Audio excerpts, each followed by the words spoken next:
ऐका ना, बाबाने आता केळफुलं काढली तर तुम्हाला वाटलं असेल भाजीसाठी काढलीत, पण तसं नाहीये. केळफुलापासून गणपती बाप्पासाठी आज बाबा हार बनवणार आहे. तर चला बघूया कसा बनवायचा आहे ते.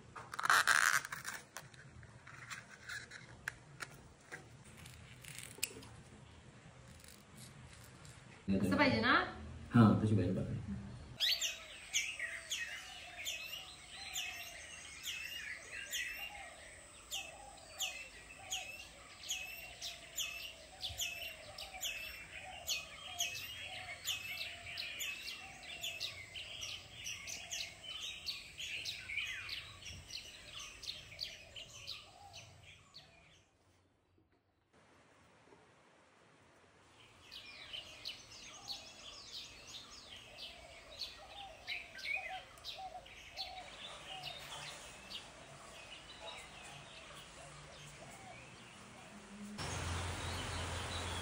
बाबाने केळफुलापासून बनवलेले दोन्ही हार कसे वाटले तुम्हाला हे कमेंट करून नक्की सांगा.